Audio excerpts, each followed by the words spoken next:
Good morning, I'm Adam Sexton. Affordability is a huge issue for everyone right now, but it's one of the most difficult to address. And oftentimes, the bill comes due where elected officials have little control over the macroeconomic factors that add so much to the cost of living.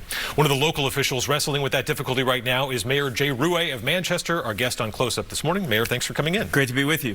So all of your constituents want a more affordable life. That's kind of the baseline. Unfortunately, right now, everything costs more. And in the municipal world, you have all of these responsibilities you have to carry no matter what. The potholes have to get filled. Right. Public safety, you got to have those cops on the beat. So how do you balance the need right now for the services the city must provide to the best of your ability? Well, you've got taxpayers who really are kind of struggling to pay the bills. Yeah, absolutely. So, Matt, what I talk about is that at the end of every budget line is a family that has to pay for that. So we have to be cognizant of the fact that as we're making these budget decisions, that 70% of the revenue generated in the city is from property taxes.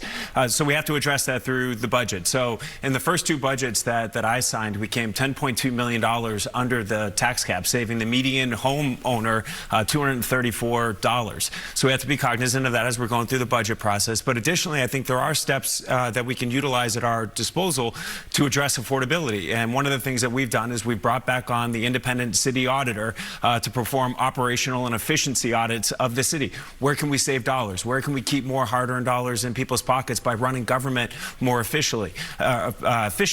One of the things that came out of that was a conversation about central purchasing, an idea that's been floating around the city for 2 decades. So we're looking at bringing on a central purchasing division within the city of Manchester now, because as our auditor and finance director have told me, they estimate that we could be saving about $1 million a year by bringing on this position.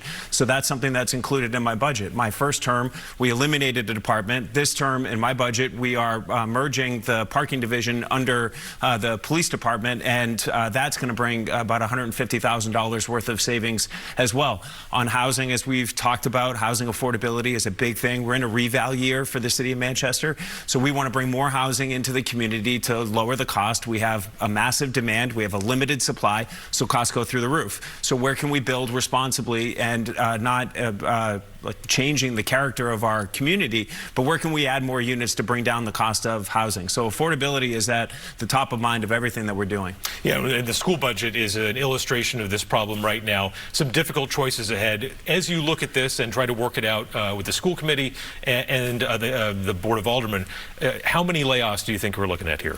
So I'm not going to prejudge the effort at this point. The school district, the school board passed their budget. I opposed 2 of them because I felt that the cost was too high. One would have been about an 8% increase in taxes. One would have been about a 16% increase in taxes. I opposed those. I supported the tax cap compliant number that was in there. Then I delivered my budget address, and I had a $3 million number in there. And now we're working with the aldermen to come up with the aldermanic budget that we'll be considering in the next about 4 to 6 weeks.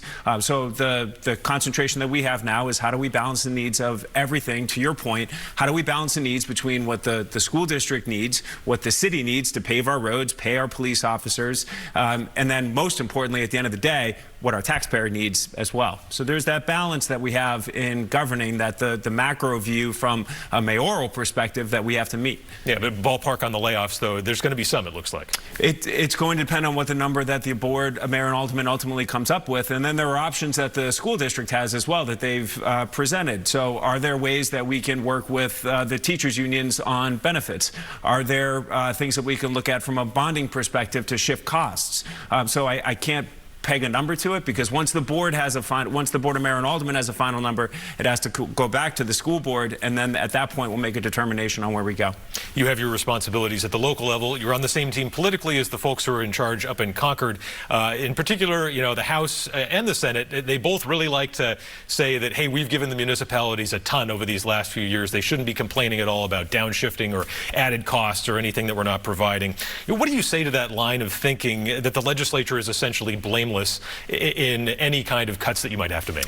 Well, I mean, anything that the legislature, just like I do and just like the governor does, we have choices that we have to make as we are budgeting. I'm not one that likes to point fingers. I'm not one that likes to blame. I've never complained or concerned about downshifting of costs.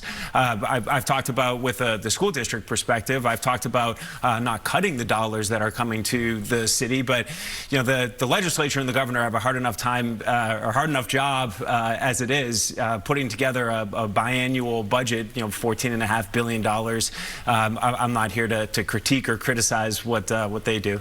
But they did cut for Manchester, school funding, right? That was a big issue for you. No. So what happened in that first term, the governor and I and Councilor Stephen as well had put out a statement and had talked with the legislatures about not making a cut to the Manchester School District of $10.5 million. The governor threatened to veto over the budget if that were included. So it was delayed until the next budget. So, presumably this time next year, we'll be having conversations about the Manchester School District budget. And I would, we sent a letter as a school board to the legislature this year saying, please don't reduce or don't 1831, I think was the legislation. Please pass that legislation so that we can remove that cap that would have reduced our spending here. So that one's still ahead.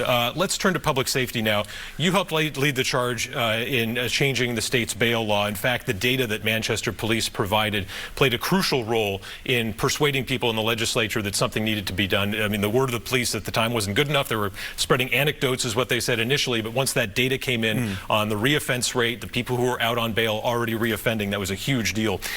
Since the law changed, what is the difference that you've seen, if any? We are objectively safer in the city of Manchester, and I believe across the state of New Hampshire, because bail reform has been enacted. In my first year in office, we saw a 15% reduction in crime. The second year, we saw an 8% reduction in crime, and it's a testament to the heroes that we have in the police department and the legislature and the leadership, truly the leadership of Governor Ruais on this to make bail reform a reality and make the city of Manchester safer. And we see it borne out on our streets and in the data that we continue to get back from the police department. It's only been a few months since it took effect last September. Some people are already reemerging on this issue, calling it draconian. There are complaints about how long people are spending in jail. The argument is being made that this is costing the taxpayers more because the jail stays are longer. What do you say to that? Somebody is making that argument. That I would say sit down with a family that has been a victim of a crime, particularly somebody who's been a victim of a crime when that person shouldn't have been out on the streets. I've had those meetings in my office. The only prism that we should be viewing bail reform through is what is the impact on the person who has been the victim of a crime. And again, I would a testament to Governor Ruais and her leadership and the leadership of the legislature at the time. This is one of those 80% issues. It passed the state Senate with 23 to nothing. This is not a partisan issue. Safety of our city is non-negotiable, and this should not be a partisan talking point or a partisan issue. Yeah, I remember you were saying knocking thousands of doors back in 2023. It might have been a surprise to some. That was one of the biggest issues that came up for the people you talked to. And it's interesting. This doesn't get polled. It doesn't really register when people say crime. That's a low number in the St. Anselm poll and the UNH poll. But at the neighborhood level, this is a huge deal. It seems hard to imagine some people would want to go back. Yeah, 100%. This is not something that we should backtrack on. I think public safety, the strides that we've made over the last few years here in the city of Manchester has certainly been as a result of the men and women in our police department, but certainly from a policy standpoint, what the legislature and the governor did with bail reform. We should not be backsliding in any way on this. The lens that we should be focused on when we talk about crime should be on that victim and those that are impacted by these violent crimes. And if it means that we have to lock up individuals to keep our city safer, to keep our state safer, 100% yes, we should be doing that. Another key component of your election and re-election efforts, homelessness. What are some things you've been working on? I know you focused on veterans, you focused on families and kids as well. Yeah, so I think when we talk about homelessness, there's this idea that homelessness could be one big group of individuals. It's not. Every single person has their own story to tell, and I think there are different funding streams, there are different groups that are working on different organizations that are working with different groups of individuals that are impacted by homelessness. So on the Veterans Initiative, we've housed over over 113 veterans through that initiative. All 47 of the initial veterans that were unhoused in Manchester have been housed. We recently opened the Aged and Infirm shelter here in the city of Manchester. There are 20 individuals that are in there that are aged and infirm, that are over the age of 65 or that have a health condition. There have been about 20 plus medical calls to that facility, which otherwise those calls would have been happening on our streets in the city or in encampments around the city where first responders may have been unable to reach them. The Aged and Infirm shelter is working exactly how it was intended to. We are keeping those that are the most vulnerable in our community with a roof over their heads. The other group that we're working with is families and children. So we have a partnership with Family Promise that is a national organization, but they have roots in Nashua and Derry, and they focus specifically on families and children. So we have a partnership with the diocese, with Bob Singer, New Hampshire Citizen of the Year, to purchase a building at the end of Elm Street. There's about 25 families in the city of Manchester that are homeless, that are unhoused.